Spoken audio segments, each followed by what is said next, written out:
Next topic, right based approach for development. हाल ही में राजस्थान सरकार ने राजस्थान न्यूनतम आय गारंटी विधेयक 2023 को पास किया है। इस विधेयक में गारंटी शुदा मजदूरी या पेंशन के रूप में न्यूनतम गारंटीकृत आय देने का प्रस्ताव किया गया है। इस विधेयक का उद्देश्य शहरी और ग्रामीण दोनों स्तर पर रोजगार प्रदान करना। यह विधेयक राज्य के नीति निर्देशक सिद्धांतों के निम्नलिखित अनुच्छेदों के अनुरूप है। अनुच्छेद 38(2) राज्य की असमानताओं को कम करने का प्रयास करता है। अनुच्छेद 41 कुछ दशाओं में काम पाने के अधिकार का प्रावधान करता है। तमिलनाडु, झारखंड, हिमाचल प्रदेश जैसे राज्यों ने भी कोविड-19 महामारी के दौरान इस दृष्टिकोण को अपनाया था। विशेषज्ञों का मानना है कि इस तरह की पहलें विकास हेतु अधिकार आधारित दृष्टिकोण का समर्थन करती हैं। अब जानते हैं कि अधिकार आधारित दृष्टिकोण या फिर राइट बेस्ड अप्रोच क्या है। यह दृष्टिकोण विकास को मौलिक अधिकारों और स्वतंत्रता को साकार करने की प्रक्रिया के रूप में देखता है। यह दृष्टिकोण विकास को फंडामेंटल राइट एंड फ्रीडम को साकार करने वाली प्रक्रिया के रूप में देखता है। यह दृष्टिकोण विकास को मौलिक अधिकार, मानवाधिकार और स्वतंत्रता को साकार करने वाली प्रक्रिया के रूप में देखता है। इस प्रकार यह लोगों की पसंदों और उनके अपने मूल्यों के अनुरूप जीवन जीने की क्षमताओं का विस्तार करता है। यह दृष्टिकोण निर्धन, उपेक्षित, कमजोर समूहों को नीति निर्माण के केंद्र में रखते हुए उनकी क्षमता विकास की रणनीतियों पर ध्यान केंद्रित करता है। आमतौर पर विकास आधारित प्रणाली में स्वास्थ्य, शिक्षा, रोजगार, दिव्यांगता, ग्रेच्युटी, पेंशन आदि उपाय शामिल होते हैं। भारत में विकास हेतु मनरेगा अधिनियम, सूचना का अधिकार अधिनियम, शिक्षा का अधिकार अधिनियम, इसके अलावा नेशनल फूड सिक्योरिटी एक्ट के तहत right to food, national food security act के तहत राइट टू फूड जैसे उपायों के माध्यम से अधिकार आधारित दृष्टिकोण को बढ़ावा दिया है। अब देख लेते हैं कि अधिकार आधारित दृष्टिकोण में किन सिद्धांतों का पालन किया जाता है। तो सबसे पहले है गैर भेदभाव और समानता, non discrimination and equality, non discrimination and equality. Second है सशक्तिकरण या फिर एम्पावरमेंट। थर्ड है वैधता या फिर कानूनी दर्जा, मतलब जो भी कार्य किया जाएगा, जनता के हित में जो भी कार्य किया जाएगा उसको कानूनी वैधता प्रदान की जाएगी, उसको जो अधिकार दिए जाएंगे वो कानूनी उनकी वैधता होगी। तो यहाँ पर है कानूनी दर्जा का मतलब है अधिकारों को कानूनी दर्जा प्रदान करना, जैसे कि राइट टू एजुकेशन के लिए right to education act 2009, right to food के लिए नेशनल फूड सिक्योरिटी एक्ट,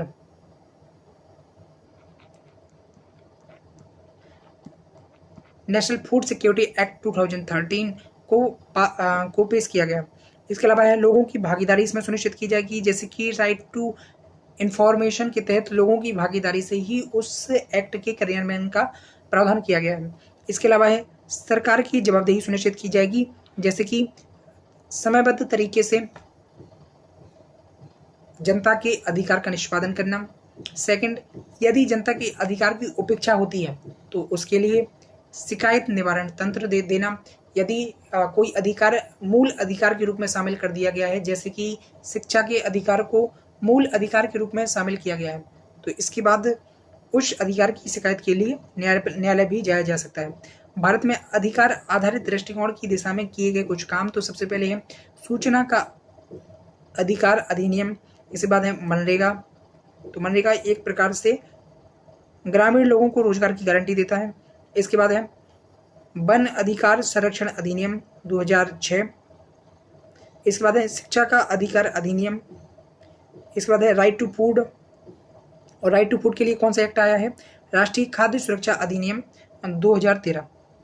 अब प्रश्न उठता है कि अधिकार आधारित दृष्टिकोण की आवश्यकता क्यों है। तो इसमें पहला पॉइंट है लोगों की भागीदारी सुनिश्चित करने के लिए।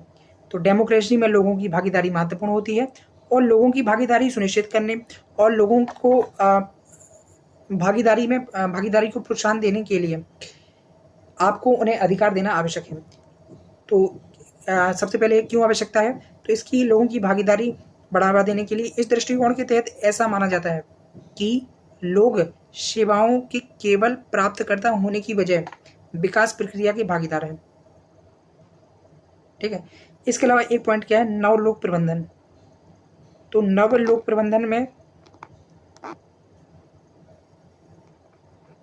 नवलोक प्रबंधन में माना जाता है कि प्रशासन या फिर गवर्नेंस के संचालन के लिए सभी लोगों की भागीदारी अर्थात पीपीपी होनी चाहिए, और पीपीपी तभी सफल हो पाएगा जब जनता के पास अधिकार होंगे। ठीक है। इसके अलावा है समावेशी विकास। तो समावेशी विकास मतलब समावेशी विकास को पूरा करने के लिए भी हमें अधिकार आधारित दृष्टिकोण की आवश्यकता है। अब कैसे आवश्यकता है? तो सबसे पहले कुछ वंचित समूहों को विशेष प्राथमिकता देकर समावेशी विकास सुनिश्चित किया जा सकता है। उदाहरण के लिए जनजातीय समुदाय को अधिकार आधारित अधिनियम के तहत वन क्षेत्रों पर अधिकार दिया गया है। ठीक है। इसके अलावा एक पॉइंट और निकल के यहाँ पर आ जाएगा, विश्वास बहाली। प्रशासन पे आपको विश्वास तभी होगा जब आपको कानूनी रूप से अधिकार दिए जाएंगे, मतलब आपके पास सबसे पहले अधिकार हों और उन अधिकारों की बहाली के लिए एक कानूनी तंत्र हो। यदि उन अधिकारों की उपेक्षा या उल्लंघन होता है तो ऐसी स्थिति में आपके पास कुछ अल्टरनेटिव विकल्प होने चाहिए, शिकायत निवारण तंत्र होना चाहिए। तो इन सब के लिए भी आपको अधिकार आधारित विकास की आवश्यकता पड़ती है।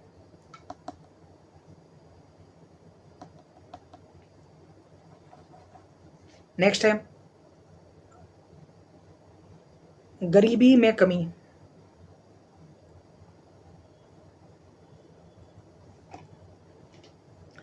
अधिकार आधारित अधिनियम दृष्टिकोण की सहायता से कर्तव्य बाहकों की क्षमता विकसित होती है, जिससे वे अपने अधिकारों को पूरा करके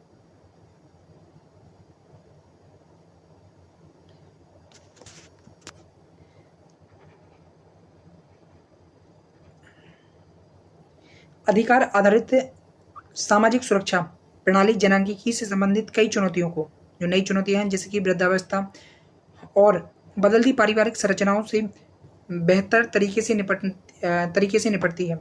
यह समावेशी विकास सुनिश्चित करने के लिए महत्वपूर्ण है। इसके अलावा है सरकार का दायित्व। तो सरकार का दायित्व है, तो हमें सबसे पहले अधिकार आधारित दृष्टिकोण की आवश्यकता क्यों है? तो उसका एक रीजन है सरकार के दायित्वों को पूरा करने के लिए। तो अधिकार आधारित दृष्टिकोण की सहायता से कर्तव्य बाहकों की क्षमता विकसित होती है। इससे क्या, कर्तव्य बाहक मतलब प्रशासन की क्षमता विकसित होती है, जिससे वे अपने दायित्वों को पूरा कर सकें। यह दृष्टिकोण अधिकार धारकों को अपने अधिकारों का उपयोग करने के लिए प्रोत्साहित करता है। सबसे बड़ी बात यह है कि यह दृष्टिकोण अधिकार धारक मतलब जनता को अपने अधिकारों का प्रयोग करने के लिए प्रोत्साहित करता है। उदाहरण के लिए सूचना का अधिकार अधिनियम के बाद से जनता की सूचना तक पहुंच भी एक तो पहुंच बढ़ी है, और दूसरी तरफ इस बात है इस दृष्टिकोण की आवश्यकता क्यों है? क्योंकि गरीबी में कमी के लिए राष्ट्रीय बहुआयामी गरीबी सूचकांक प्रगति समीक्षा 2023 के अनुसार भारत में कुल 14.96 आबादी बहुआयामी रूप से ग्रस्त है।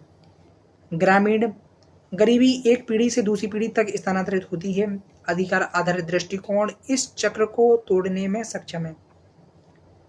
इसके बाद है संकट के समय सहारे के रूप में।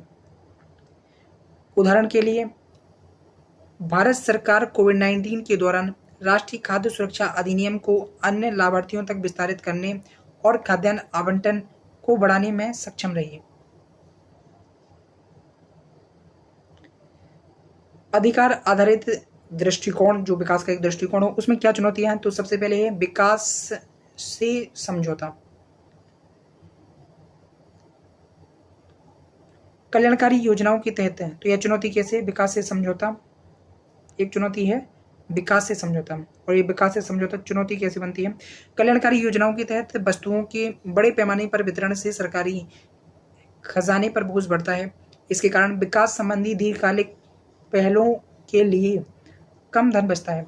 उदाहरण के लिए वर्ष 2023 में केंद्र सरकार का खाद्य सब्सिडी बोझ लगभग 2 लाख करोड़ रुपए हो सकता है। इसके अलावा प्रौद्योगिकी संबंधी बाधाएं, डेटा सुरक्षा कानून की अनुपस्थिति के कारण प्रौद्योगिकी के प्रभावी उपयोग में बाधा उत्पन्न होती है। इसके बाद है लाभार्थी कल्याण योजनाओं के प्रति अनिच्छुक हो सकते हैं। यह निम्नलिखित वजहों से हो सकता है। सबसे पहले है योजनाओं का लाभ उठाने के लिए नाम दर्ज किए जाने हेतु दस्तावेज जमा करने की बोझिल प्रक्रिया की वजह से। उसके बाद नाम शामिल करने तथा छूट जाने से संबंधित त्रुटियों के कारण शिकायतों के दूर नहीं होने से। इस बात आगे की राय, तो सबसे पहले हम वित्तीय संस्थानों को सहायता देना। तो इससे क्या होगा, इससे सरकारों के पारदर्शी और अविवेकपूर्ण खर्चों की निगरानी की जा सकती है। फंड को अधिक उत्पादक कार्यों में लगाया जा सकता है। इसके अलावा रिसाव को कम करना, मतलब जो भी सरकार द्वारा प्रोग्राम चलाए जाते हैं उनका लाभ सही लाभार्थी तक पहुंचे, इसके लिए प्रयास किया जाना चाहिए। इसके अलावा डेटा आधारित नीति, सामाजिक सुरक्षा कार्यक्रमों की निगरानी, मूल्यांकन के लिए जेंडर, आयु, निर्जातीयता, दिव्यांगता संबंधी अलग अलग डेटा भंडारित किए जाने चाहिए। साथ ही लोगों में विश्वास की बहाली के लिए लाभार्थियों को एकत्रित किए गए डेटा की सुरक्षा पूर्व शर्त होनी चाहिए। सबसे पहले क्या है, डेटा आधारित दृष्टिकोण, मतलब कार्यक्रम के संचालन के लिए, निगरानी के लिए, मूल्यांकन के लिए डेटा कलेक्ट किया जाना चाहिए और डेटा की सुरक्षा एक पूर्व शर्त होनी चाहिए। शिकायत निवारण तंत्र प्रदान किया जाना चाहिए। शिकायतों को दूर करने की ऐसी प्रणाली विकसित की जाए जो एनोनिमिटी की गारंटी दे, जिसमें व्यक्तिगत और सामूहिक स्तर पर शिकायत दर्ज करने की सुविधा हो। इसके बाद है समय पर समीक्षा, और जो भी योजना चलाई जा रही हैं, जो भी कार्यक्रम चलाए जा रहे हों, उनकी समय समय पर नियमित समीक्षा से कल्याणकारी योजनाओं के लक्ष्य में बाधा बनने वाले किसी भी कमी को दूर करने में भी मदद मिलेगी।